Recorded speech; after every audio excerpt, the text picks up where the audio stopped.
Yo, homies, what's up? Welcome back to the Roundtable, brought to you in part by Checkmate Industries and Red Bull. We're here with the official Suburban Noize videographer, Mario. What's up, dog? What's up, guys? Thanks for having me. What's up, Mario? Yeah. So, you recently posted a super sick compiled edit of some never before seen footage from over the years, and we thought what better place to showcase it than the Roundtable. And Donnie's got it pulled up here for us. We thought we'd run through a little bit of it and just kind of get the lowdown on how you even became the unofficial videographer of Suburban Noize, and just kind of hear it from you.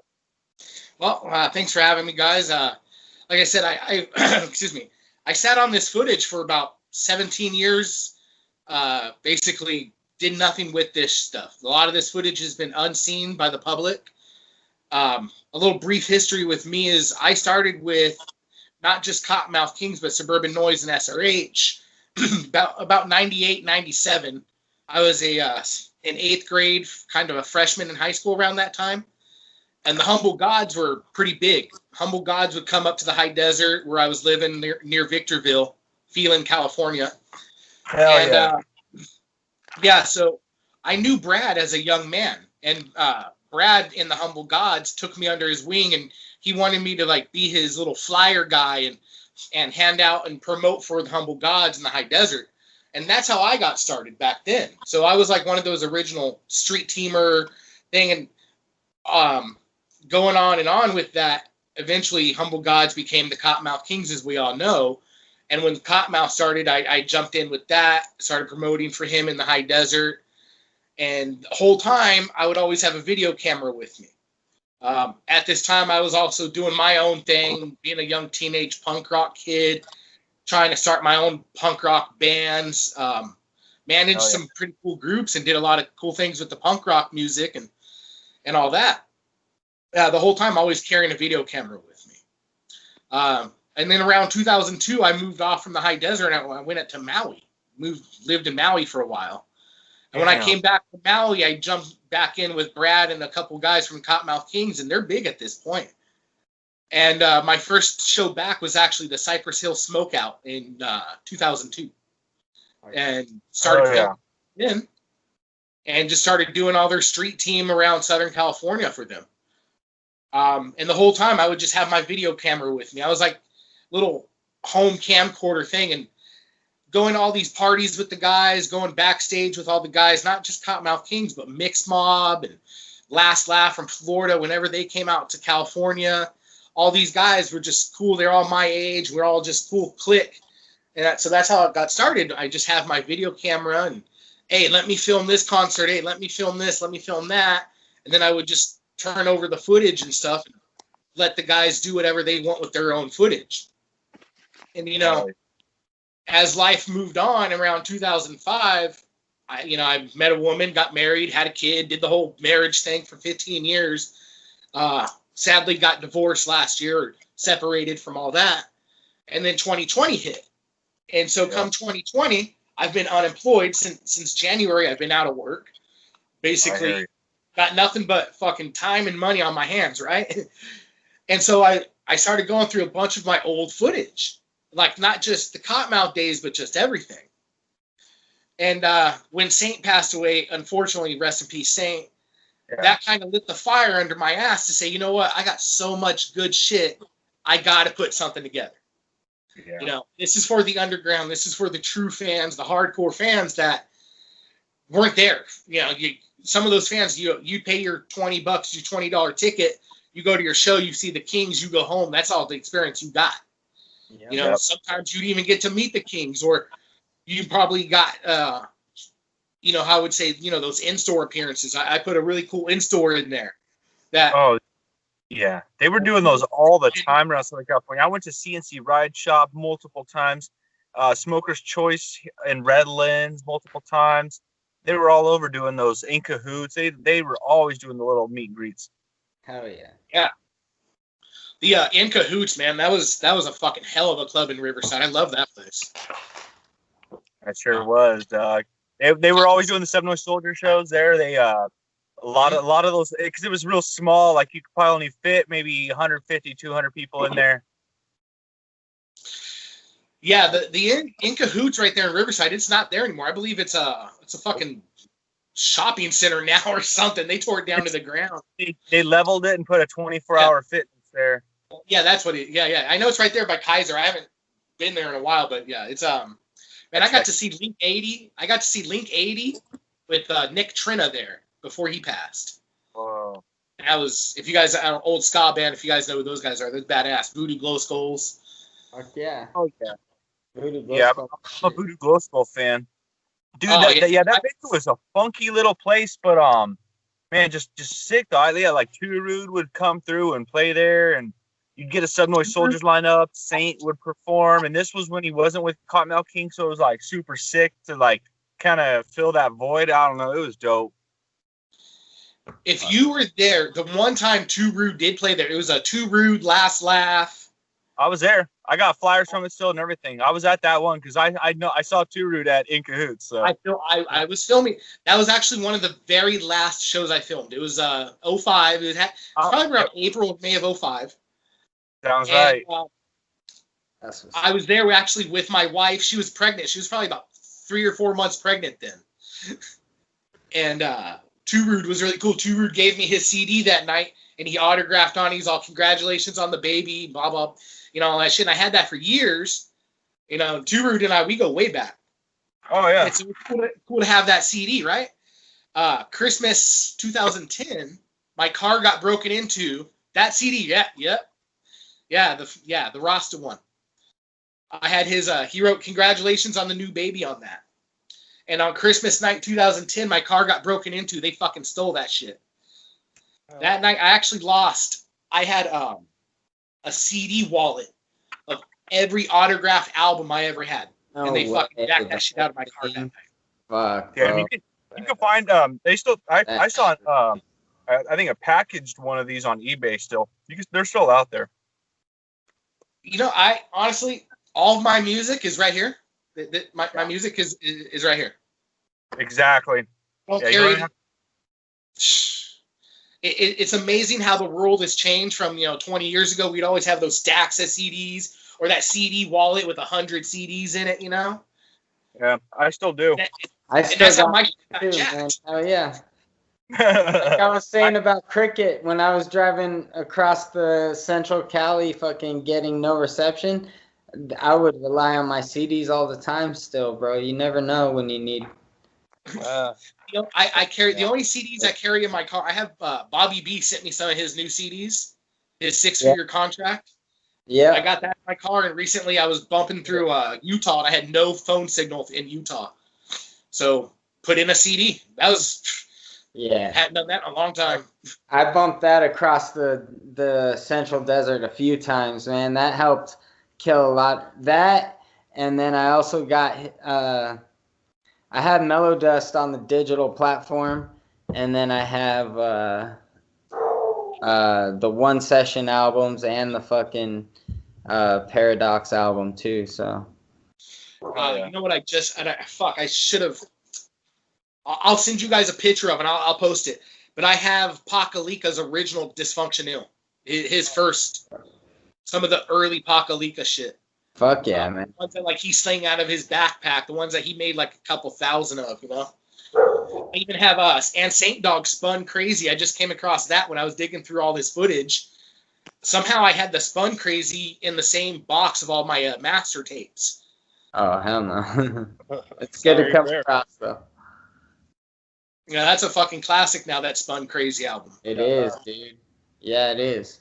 I bought that from Saint Dog. Actually, my favorite story with that is I traded Saint Dog $5 and a nug of weed for that fucking album. Well, yeah, those CDs are rare. I guess a big box of them got stolen out of somebody's car a long time ago. No shit. What happened to those, huh? And you never see those pop up on eBay or anywhere. Nah, because when those fucking tweakers steal all that shit out of cars, they don't put that on eBay. If they can't make money for it, they throw it in the trash. Yeah. Yeah. No fucking. They never heard of the band before, so they probably just threw it right in a dumpster. Exactly. And I mentioned a few minutes ago, my CD wallet got stolen, and in that CD wallet, I had not just Suburban Noize family, but I had I met guys from Bad Religion, guys from Pennywise. I had all these, when I met the guys from Dead Kennedys, I had their album signed, and this fool, whoever broke into my car, they got lucky. They stole that entire CD wallet of all my autographed memorabilia, and that sucks, dude. That one hurt. That one fucking hurt. I tell everybody, man, I had about 5 years ago, I had a phone stolen, and it had a SD card in it with about 4,800 songs on it of everything I've ever freaking bought, ripped, fucking pirated, all that, everything I've ever come across and owned, like. Yeah, like I said, that Two Root album, I can go back and replace that album. I can download it off Amazon Music in no time, Yeah. But it was the sentimental value of what it said on that album cover. Like, I can't replace there's a lot of songs I won't be able to find no matter how hard I look anymore because there's no sharing platforms quite like there was back in the day when you could share music. Guttermouth, right? The old punk rock band Guttermouth? Fuck yeah. Yeah. I even had they put out an album called Puke Balls. It was like a green special album. They only had a couple thousand made. I had that too. They took that night. Fuck, man. I'll never replace that shit, dude. That's fucking rare Guttermouth music. Yeah. Where a lot of good fucking punk rock was exposed was through the Punkorama albums. That's how I heard of Pennywise and Guttermouth, Voodoo Glow Skulls and shit. But that was all right as they were being, Pennywise was being promoted by fucking SRH at the time. And then fucking, years later came K, so. That's how a lot of people got those punk rock albums. I think it was through Nitro Records. They had a deal with Hot Topic. Those Punkorama albums and stuff. Exactly. That's how you those with your bottle of Coca-Cola. That was my first introduction to Korn, actually, believe it or not, was through one of those Punkorama albums. Korn was on there, and they didn't fit in on the punk album, but they were from Huntington Beach, and I understand now as an older guy, I understand why they were there, but yeah, that was my introduction to Korn of all things, Fuck yeah. Yeah, all the Skunk Records fucking shit was fucking badass at that time too, and rolling once Sublime got exposed, fucking Skunk Records fucking really kind of got a lot of exposure through that. You go to Hot Topic and find tons of shit. I'll take it back here. You said Sublime and Skunk Records and everything, and we know Kevin Zinger has his major thing with Skunk and Sublime's a huge part of the history there. Yeah. And here's my connection to all that is because Sublime would come up to the high desert and play a bunch of backyard parties and backyard shows. Same thing with the Humble Gods. So Humble Gods had a concert. So get this. It's actually, I think it was December 2nd or December 3rd, 1995. I have the ticket stub still, too. It was face-to-face Humble Gods and Sublime in Victorville at the fairgrounds. Okay? Oh, shit. The night of the concert, my dad tells me, hey, you can't go to this concert. I don't know why. I don't remember why, but I was grounded. My dad was just being a dick. He wouldn't let me go out that night. I'm a young teenage man. He had control. And my dad's exact words to me was, don't worry, you'll see those bands again. You see bands all the time. Well, 6 months later, Bradley from Sublime passed away. Yeah. And to this day, I never got to see actual Sublime live. Yeah. Never got to see Brad as Sublime. I've seen Long Beach Dub All-Stars. I've seen other things, but never got to see Brad. And so I actually, we're all young men, but I thank my dad actually for not letting me go to that concert that night because I used that as my catalyst to always go to a concert, always go to a comedy show. Since then, I've been able to see some of my favorite bands. I've always been able to see some of my most favorite comedians, and all because I'm not going to let that opportunity slip again, You know what? It's funny you bring that up because I never talked about it too much, but Ian Brunley. He was a comedian who did who would always be at the comedy the place over here in the Improv at Ontario, and he was following us since the inception of Checkmate, and just a funny ass cool dude. And I always told myself, yeah, I'm gonna get over there and watch him sometime. And then suddenly he just passed away, probably about a little over a year ago now. And yeah, same thing, man. I'm just like, man, any opportunity I get, like, don't even think twice about it. That's the one thing. I did stand-up comedy for about 4 years. There we go. And I never got to perform at the Ontario Improv. That's like my hometown right there. It's my backyard. Yeah.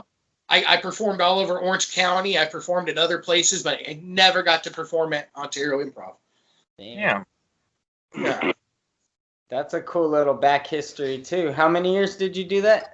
I did stand up for about 4 years. Okay, sweet. I even got to be on Sirius XM with Pete Dominic, the Raw Dog Comedy Channel. Little brief history with that was a long time ago, back when Sirius was like in its infancy. They didn't have a whole lot of listeners. They had this call-in show at like 9 in the morning called Comedy by Request. And I would just call in every day and like just get on the air and just shoot the shit with the host and the producer. And I was always a big lover of comedy, so I would just shoot the shit and tell jokes. And they just made me a regular call, and I became a regular guest on the show. Hell yeah. And then That's cool. I love Pete, actually. No, and he's the one that told me, he was like, bro, you need to get out there and do stand-up. You're fucking funny. Get out there. You know, and I said, you know, at the time I was working a warehouse job. I had a young baby, a young wife. I said, you know, I got the time at the evening. Let's go do this. Started doing out clubs and started doing improvs and shit. And another comedian around here, around Southern California, Bruce Jingles. Bruce Jingles took me under his wing for a little while and had me doing a bunch of opening gigs for him. And then I started doing repo work. I became a repossession agent. Oh, cool. Yeah, and I did repo for 8 years. Right and on. But my repo job conflicted with the night. I couldn't go out and do comedy at night and go repo and shit. And I made more money doing repo than I ever did anything in my life.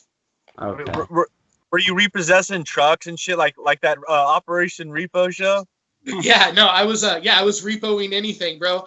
Any kind of car. If it had 4 wheels, a steering wheel, an engine, we don't give a fuck. We take it. If the bank said go get that shit, we got it. I'll tell you this: right now, if you're in Southern California, your car's not safe, bro. We're gonna find your ass. Yeah. Hey, is there anywhere I could like turn in some shady ass some tips on some cars that I could tell people are like hiding their shit? Yeah, I would tell people, I'm out of the business now. I left in January after 8 years. I had to get out of the business. I know. I'm just trying to make some quick money. But no, hey, what I would do for people is we had access, bro. We had all that database access to like license plates and all your car registration and shit. Well, the thing is these people don't realize nowadays when you're buying even a used car at the cheapest little lot, every single car has a tracker now. Mm-hmm. Yeah. And a lot of them, you know, sooner or later, like if they have OnStar or something, they could just be shut off by satellite, you know? Yeah, we, you know, I'll tell you guys the truth. So if the bank didn't put a tracking on it, the repo companies would put a tracking device on it. Like, we would have teams of guys called spotters. They would go around, and if, like, let's say I can't get your car at home, but I can get a tracking device stuck under your car, we're gonna track you from home, and hey, eventually you're slipping. You're gonna go to Stater Brothers, you're gonna go to Albertsons, or you're gonna go to the mall eventually. Yep. You know? Hey, any wild stories where people were just trying to refuse you from getting it or getting in your way or just getting wild? The one story I'll tell this. I have a guy right now. He's doing, I think, about 16, 17 years. Yeah. No, it's not a very funny story because it's really scary. It scared the shit out of me. I'll tell you that. Sorry. Yeah, dude. The dude fucking. It was in Garden Grove. The guy put a gun to my head, and it just got really bad. SWAT team had to get called because he wouldn't come out of the house. All over and the car wasn't even his. Car? Yeah, the car wasn't even his, bro. That's the joke right there. What an idiot. Yeah. The car belonged to his fucking girlfriend. It was like a Honda Pilot of all fucking thing, like a mini Honda Pilot, bro. Dude, let the piece of shit Wow. go. Yeah, now he was like, and what I didn't know at the time, he was a Vietnamese gangbanger. Yeah, he now comes out he's doing time while his chick's getting pumped by some other random dudes. No, but this fool was like a Vietnamese gangbanger, all tatted with all the Vietnamese gang writings on his neck and everything. Comes out, puts the gun right to my head, and no joke, bro. I was scared, and it was actually 5 days after my daughter's birthday too, right before Christmas. Yeah, So fuck all that. I talk about it now, but even at the time, I didn't even tell my wife at the time about it. My wife, my family, they didn't even know about it till the fucking Orange County DA showed up on my porch wanting to ask questions.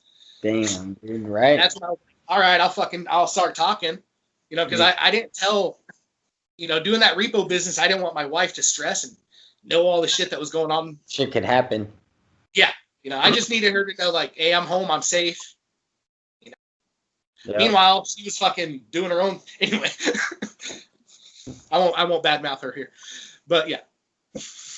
I'm just fascinated with the repossession, man. I like that. I'd like to do a couple ride-alongs with that kind of job. It was fun. It was fucking fun, bro. I really had a lot of fun doing it. I bet it's like a little adrenaline rush when you find like what the target, and then you're putting that bitch back in the reverse, and you're just going up to it. You're like, all right, no go back now. Like, it's mine, motherfucker. Yeah, like if you watch those Operation Repo shows, it's really not like. I know. I've seen it happen to people though, and I'm just like sitting there like, oh, you fucking idiot, like. Oh, dude, it's in and out within a minute, man. 30 seconds is too long. A minute is eternity. Most people would never even know it's a repo truck until the little boom comes out. Yeah, we had trucks that our boom was in our back tailgate, or like in our bumper. We were called sneaker trucks. So from the front end, you don't even know it's a truck. It just looks like a regular GMC, or a Dodge Ram. And then all of a sudden, your car's getting lifted up in the air, and you're just like, what? Car's gone. Yeah. Shit. So okay. So after the repo, what was like the catalyst that got you back into the SubNoize realm? Well, unfortunately, I have to say, this entire year, 2020, has been like a fucking vacation to me. I'm not bragging, not bragging at all. I've gone through some shit this last year after my divorce and separation. I went through major depression, major shit. But what I have found is I've had nothing but time and money. That's all I've had this year.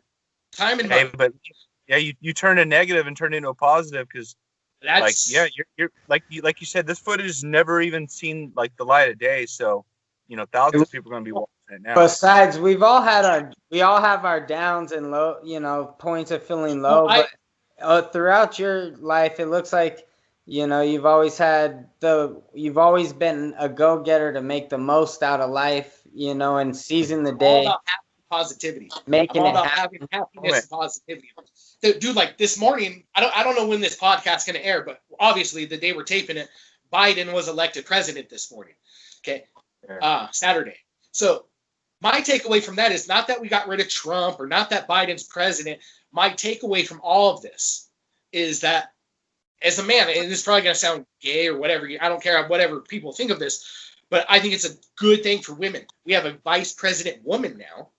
We have, and she's of color. She's, I think that's a great thing. As a father to a daughter, I can say, hey, look, now there's a woman in the White House. We have a woman in power. That's fucking awesome. Regardless of what the last 4 years have been, that's positivity for the next 4 years. So I'm all about happiness and positivity and moving forward, and that's a great sign to me. Oh yeah. All we could do is look forward and hope that we're not, whatever we have to look at in hindsight is a lesson to learn, or for the positive or negative too. And then, hopefully, all I could say is hopefully in the next 4 years, there are some people that are more groomed on both sides, that people could have a little bit more confidence in regardless, you know, and just feel a little bit sharper about, you know, the way they present themselves and everything. That's, you know. Just I even posted on, you know, I posted this morning. You guys main public won't see it, but it says we need the true rage against the machine is when we fight with our voices, not with our hands. I don't understand why people run into the streets and shit. You know, the true rioting and the true protesting would be done sitting in front of Congress and fighting with our words. And financially too, you know, where you put your money is speaks heavily. If people don't put their money in stupid places. Me, I don't use Arco. I won't go to any BP or any Arco gas station, and not because I don't think it's shitty gas or anything. It's like that. I'm a big lover of our oceans, and I know what BP has done to our oceans. I will not buy Arco gas because of what they've done to our oceans. Now, that's only my money. That's only, you know, that's a couple bucks from my wallet, whatever they're not going to get. But that's my form of protest. Yeah, that's how I vote too, with my dollar. Yep. Same with like checkout lines. I won't go through self-checkout at all, no matter how much in a rush I am. Hey, hey, Donnie, you got Stater Brothers out there? Definitely, man. I try to use, if I go to Walmart, wherever, I try to use the checkout lane. I don't care if I got to wait a few minutes or not. They're gonna have to I'd rather have that little interaction. A lot of checkers for the self-checkout section. So if they see that people are avoiding that and going through where they get personal reaction, they're gonna have to hire more people for, you know, and schedule them for that labor, that area, you know, of movement. Well, a lot of times I use cash, and at the Walmart by me, anyways, the self-checkout's debit or card only. So. It's this like computerized industrial society that we live in. Everything's so robotic nowadays. I don't really like it. I'm a very old school type of person, you know. Yeah. I want to go through the checkout line and have that interaction with the lady. No, I don't care how her fucking day's going. No, I don't care about her fucking cats and how her mom's doing. I don't give a fuck. But I have that little interaction. It's better than boop, boop, boop on a fucking machine pressing buttons and off I go. Yeah. Exactly. You know? And I don't care if I get fucking coughed on. Yeah. I'm not afraid of No, I won't go about the COVID. Man, we're not living in fear, as the not right here at least. Too blessed to be stressed. Too blessed to be stressed. I think if people more like this, you know, you smoke the weed every day, you'd be fine. Boom. I agree. It ain't for everybody, but it is for me. Right on. Hey, Donnie, could you pull up this video? Can you make it full screen? Let's definitely get this started. We'll get into this right here. We'll get into this. So, like I was saying about, on a little personal note, like I said, I went through a lot of shit this year. I found myself very close to death back in January. I don't want to talk about that, but what I took out of this spiritual awakening I had was that I had to get shit done. And fuck, I sat on this stuff for 17 years. And after Saint's passing, I said, okay, really, now I got to get this shit done. And so I finally sat down, and it took me about 3 weeks. And I'll show you guys this. Back in the day, I filmed everything on analog.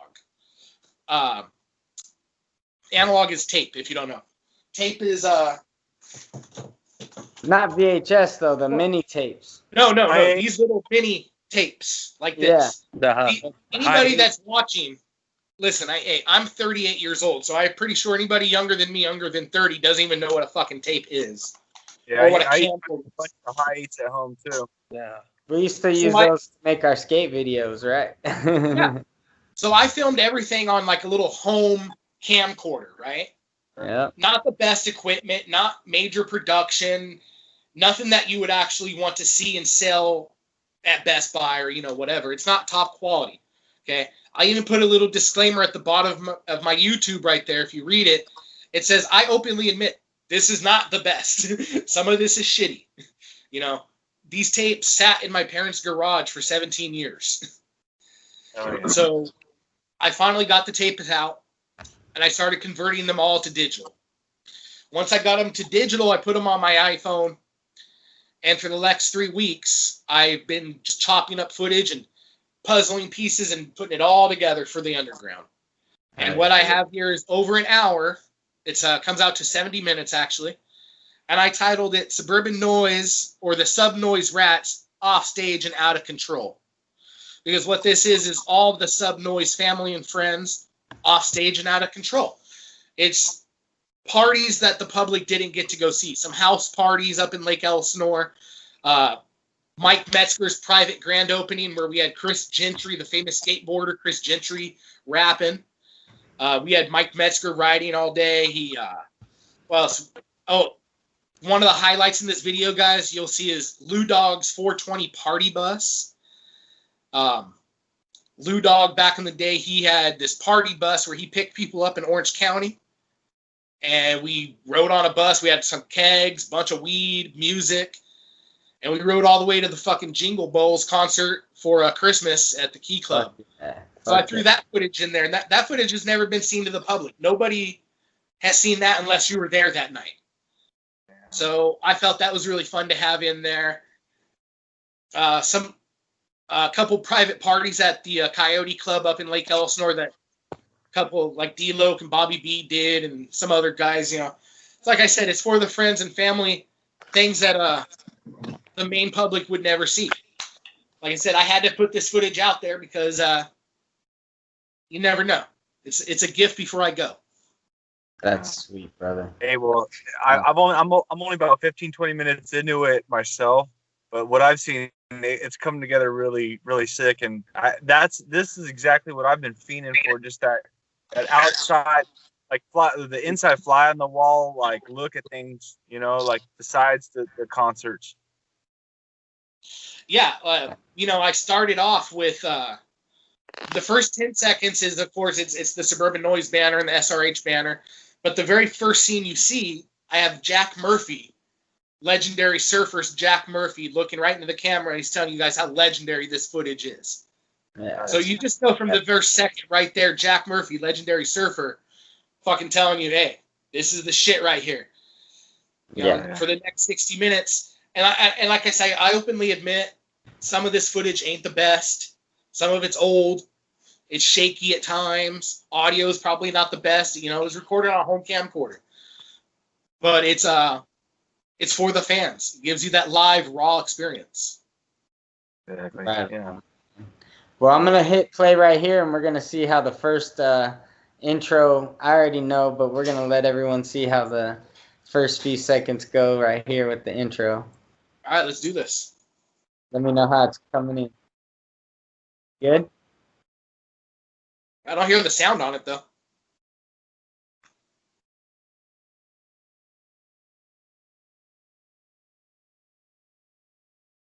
It's not muted. Let's see what I can do. Be right back. I assure you, there is sound in this video.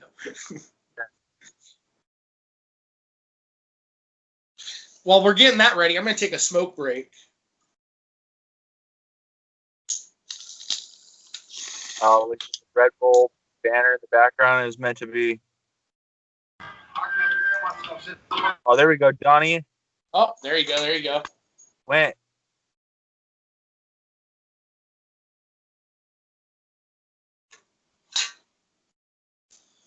I'm not sure what happened. Well, if you got the sound, start it back from the beginning so the guys. Yeah.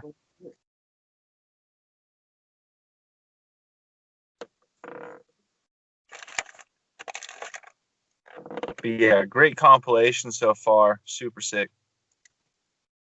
Thank you. Thank you. I didn't get to the Lou Dog bus, so I'm excited to see that myself. Yeah, the Lou Dog party bus, I really like the way I put that together. I think, I took like a 45-minute bus ride down to 3 minutes. I think I only put 3 minutes total on there. A lot of the footage is so dark, it's hard to fucking use. It's hard to even see it. But listen, it's audio-wise, it's good listening, and it is what it is. I'll put it that way. It's the party bus. Mr. Lou Gay is.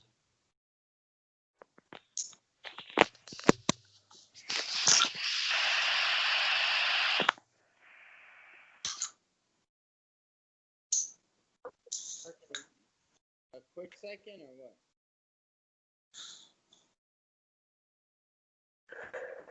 Man, hey, the D-Loc was better at freestyling back then. Jeez. You guys could hear him? Yeah, he You know does. what? I That can't guy, hear it's I've like been he's got like, freestyling into the camera in a little bit here. but man, it seems like he's got like brain trauma or something. Like he don't even carry himself the same way as like in this footage. I don't know. We got to remember, if I'm correct, this concert night, because I have everything dated. This was November of 2013. So the footage you see right there was filmed in 2003. It was actually the weekend they were going into the studio to film start recording Fire It Up. Wow. They just had freaking big. Because I didn't put it, I have so much footage I kept out, but somewhere in one of my footage, I actually have D-Lo talking to me on camera saying, I'm going in the studio Monday, I'm going to record, we're starting to Fire It Up. It's him, Jack Murphy, and one of the guys from Last Laugh. Wow. It's just that part of the footage is so dark, I just didn't put it in there. So this right That's so here, sick, this was Let's give them a teaser. Let's give them like the first minute, and then they can go find the rest on YouTube. We can get your subscribers up because, man, I know I got a lot to catch up on. Well, let's do this so you can see me real quick. So how you would find it real quick on YouTube is youtube.com/SubNoize 951. 951 is the area code I used to rep for. I actually started the YouTube channel probably 16 years ago. Like, I'm original YouTuber, But if you dig enough through that channel, you'll find some old Kottonmouth videos, some old shit. My old stand-up is posted there too, so I got all kinds of shit on my channel. Oh, okay. But then to find this video here, the underground video, you just type SubNoize Rats off stage and out of control. Oh, yeah. When you guys are ready, I can hit play and we'll get the going. Yeah, let's do this. You ready? Yeah. All right. trying to get out of this show mode. Like, am I still on that? You're on the little drop camera, Donnie. I know. I'm trying to get off of it. Hold on. I'm sorry. Oh, there you go. There. Right here, Suburban Noize family, we don't lie, it's not often, but this is what we do. Hey, give us some fucking beat. We're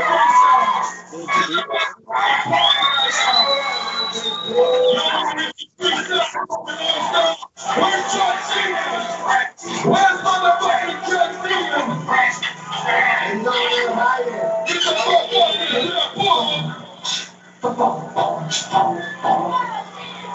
I can't hear myself just a little bit like a beehive.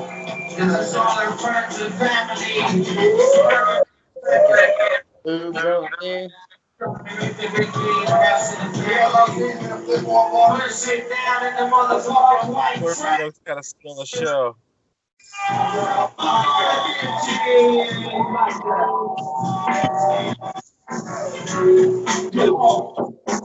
I know we make this shit, but we about to go like this. Fuck yeah.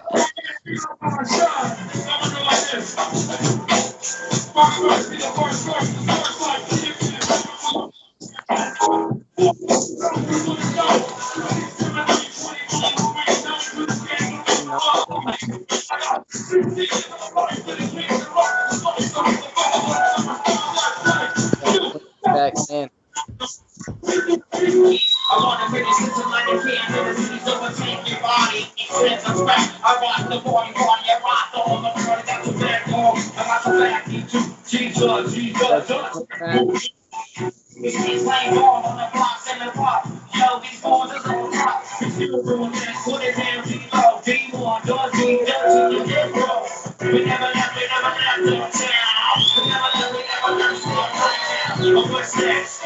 The boy going laugh through bitches. Fools acting to be for the riches. Or beat them up like switches. You fucking bitches. Remember that one? I got your back, homie. Got your back for life. All right, so That's a I good little that. sneak peek. And I saw in the comment section that Giant Steve already found it. So if it's good enough for Giant Steve, man, it's quality. Yeah, Giant Steve, big shout out. I love Giant Steve, man. That guy's, on a personal note, he's beautiful daughter, beautiful family. Him and I have been following each other on social media for years. We love that man. Good people. I tell you why I stopped it right there real quick. It was D-Loke's rap. That is from one of the Judge D songs, I Got Your Back. Yeah. So I also have live footage. I have a couple versions of them doing that. But my favorite was the live version at the Key Club. And I put that at the very end of the video.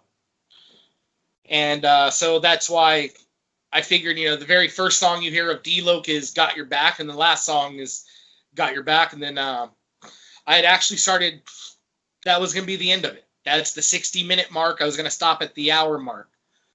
And then I said, I got to do this tribute to Saint Dog and Pakalika. And that's when I added the extra 10 minutes. I added the Positive Vibes video because it just came out so sweet. You see a young Sky Blue. You see Sky out there dancing with all the guys and Pakalika. I reached out to Anna Rose. I sent her the video before I even posted it to anybody. I let her know that there, and Anna Rose saw it and she sent it to Brad, so I know Brad's seen it. Oh, man. I sent the video out to the mass public. I had to get the blessing of Kevin Zinger. So I sent it off to Zinger too, and then I got Zinger's blessing. He wrote to me the other day saying all good. So it's out there. It's for the public to see it. It's for the underground. Hey, so you weren't just KMK exclusive though, so there was a lot of really good other performances in there, not to spoil anything, but just to let people know who to be aware to see, like some old Funk Junkies is in there. Yeah, you're going to see some Funk Junkies. Fast laugh. I'm going to be honest, the Funk Junkies set didn't come out that good. Like I said, that videotape, I don't know what the fuck happened to that videotape. The whole conversion of it didn't come out good, the whole thing, but I felt I had to put it in there because it shows their dance off. Yeah. And if you ever went to a cool Funk Junkies concert, there was that cool dance off that the whole vibe right they there. would do once in a while, Exactly. And it's just fucking cool to see. That's old memories. That's old times.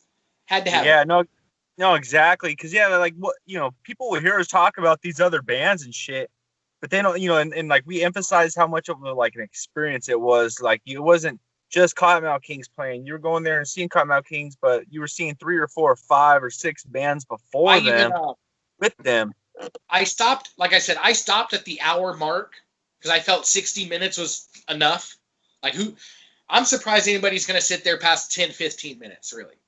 If you watch the whole hour, hey, that's fucking awesome. 70 minutes. That was good, man. I did walk away and do a couple things, and it was background for a little bit of some of the things, but I knew what was going on, and it was still badass. Well, what's cool about the YouTube player is even if you like Donnie said, if you get caught up and have to go do something, yeah, I'll go watch it again. Close it out. When you come back to it, it's going to start right back where you left off, so you can kind of. You could drive with it, or you can, watch it at different increments. It'll still hold your spot. So yeah. Like I said, I have more footage I could have put in there. Yeah. Like look back on some shit. I have some Humble Gods footage, like the Humble Gods reunion. I have Ricky Vodka on stage. I could have thrown some Ricky Vodka footage in there. Yeah, maybe Jason Thursdays or I'm sorry, say that again. The Jason Thirsk days or the second coming? No. I don't have anything from Jason Thirsk days. I wish I did. Those were the backyard parties. Those were the days I would see Jason Thirsk in the backyard days. Back in the high desert. Like Face to Face, Mulch. Fuck yeah. Some old punk rock bands from the desert like Chuck, Backside from Corona, they would come up there. So I was a big part of that high desert punk rock scene. But you came full circle later on, huh? Because the second coming was years later, you know? So that's when Humble Gods came, you know, Brad tried to resurrect that whole Humble Gods movement like around, 03 or 04, something like that. And I was lucky enough he had asked me to come and film those shows. They'd done one in Hemet, and I filmed the Hemet concert for him, and that was awesome. And then he asked me to film the Canes one, and the only version I have of the Canes is I recorded it on a high 8, like, you know, those little tapes I showed you. That day or somewhere around that time, I came home and I converted it to a regular VHS tape. That's the only copy I have because I ended up giving Brad the actual master copy. So what I put on YouTube recently is the VHS copy of the Canes Humble Gods concert. So it doesn't come out that good. It looks shitty, but it is there. It's probably the only chance people get to see of it. So yeah, I wonder if Brad has those master copies still. And yeah, I was gonna say that. And that being said, do you have any idea what Brad's been up to recently? No. Damn. He's the enigma. My thing is, for the last 15 years, when I was doing the whole family thing, I was raising a daughter and married. You know, I really try to stay far as away from the scene as possible. I focus my life on work and doing other things. I was really out of the. I would probably go to a Kottonmouth show every couple years. Shout out to Dave McNutt. We all know Johnny Richter. Yeah. His brother is Dave. I refer to Dave as McNutt. McNutt and I have been friends for close to 25 years. And so here's some more history. Some more Kottonmouth is Dave, Richter's brother. He is the guy that originally did all the Kottonmouth pages. All those Kottonmouth.com, all those old Kottonmouth Kings websites all the fans would go to. That was Dave. Then me, I was the guy supplying all the photography and all the videos that you would see back in the day. So that's how far back I go back with even the whole McNutt family. So yeah, man. So it looks like you're just living life kind of to the fullest and everything now, coming full circle to the scene. Definitely. I've definitely with a couple people from this. No, one thing is, like I said, I stayed away from the scene for years, and because of 2020, I've reconnected with a lot of fools, and I mean fools because we did some foolish fucking behavior back in the day. We're all grown men now. A lot of us have children. We're all grown up, and it was a pleasure to look back at some of this footage. Believe me, some of this footage I can make an X-rated version of the underground. Dude, the Goes Wild version. SubNoize Queens Go Wild. Yeah. Some of the queens gone wild. I never asked for a lot of the girls to flash their tops and stuff like that, but it was like, oh, the cameraman's there. Let me flash my, So I have a lot of that footage. And I kept that out. I'm gonna start carrying a camera with me to some of these events. What the fuck, man? But I'll tell you this, I think I look back on that. I think back on it. I'm like, man, those girls are probably like young moms themselves on the PTA. Oh, for sure. I'm not going to put that footage out and embarrass them. That's. But I'm not even thinking about that. I'm just thinking how they're probably washed up by now. Oh no, I don't think about that. I just think, here's a lesson to the youth. If I have a daughter, and you guys, if you have kids, lesson to the youth. Don't flash your tops. The beads aren't worth it. You're gonna be looking back at that later on. The beads will eventually fade away and the beads will break and fall in the trash, but the videos will be forever on the internet. Yeah. Endless Highway, probably their best DVD, right? In my opinion, the ones I've seen, yeah. Yeah, and some of my footage was put into Endless Highway, 10 Years Deep. Okay. So these rats videos. It's just about Yeah. that. A lot of the times I would, like, again, if you look at my Instagram channel, you'll see a video that's called Judge D, the infamous popcorn video. Suburban Noize, what happened was Judge D did a show at the Key Club that night. I don't remember who it was, but somebody decided to throw popcorn all over the place and make the whole mess fucking popcorn. Key Club got pissed. I think Judge D was told he can't play at Key Club for a while and all that shit. Well, when Suburban Noize knew I had footage of it, they confiscated the footage. Oh no shit. I was told they wanted to use it and they wanted it. I've never seen it to the public. But again, I had made a VHS copy for myself, and that's what I put online now. There you It's go. been 17 years. I don't think anybody's going to get mad. So, hey, Zinger, if anybody sees it, hey, I'm sorry. But it is memories. It's fucking funny to see popcorn flying all over the place. Richter slipping all over. Taxman slipping. It's fucking funny. That's a great backstory, man. So you got the Ripperside boys on there. Yeah, the Ripperside kids, dude. I got Ripperside kids on there doing their thing with Saint. That was really good, important for me. I don't have a lot of Saint off stage footage. Okay. But I guess the other factor is sometime around 04, late 04, I switched to a digital camera. Okay. And I started filming everything on a digital camera. I've lost that footage.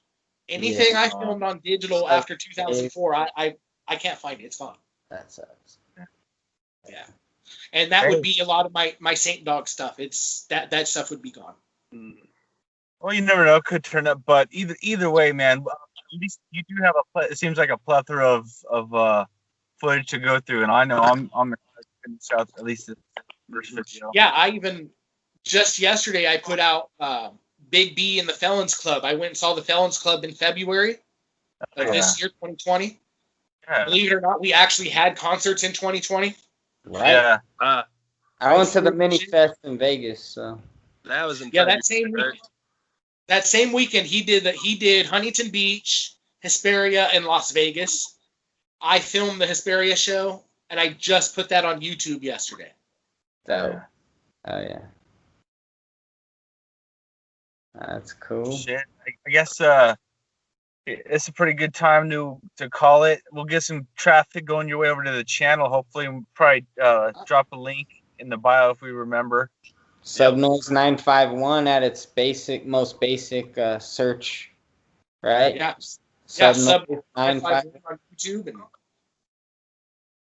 find the underground video. It's SubNoize Rats Off Stage and Out of Control. Hell yeah. I already subscribed, so I'm gonna be catching up myself, and I look forward to whatever else you upload on there too, Mario. I might even get some of my old stand-up on there to get people. I was gonna ask you if you could post some of that. I'd love to see that, man. That'd be fucking. If you search deep enough, if you search deep enough in the videos, it's there. They're in there. Sick. Okay.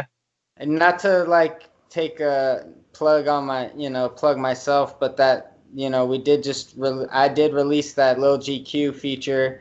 What's right, since the last show. I don't know if anyone's had a chance, but always check out what we got going on. So yeah, it was also featured by Underground Hip Hop Blog. They did a feature on it. So yeah, shout out to Legends for that repost. That was badass.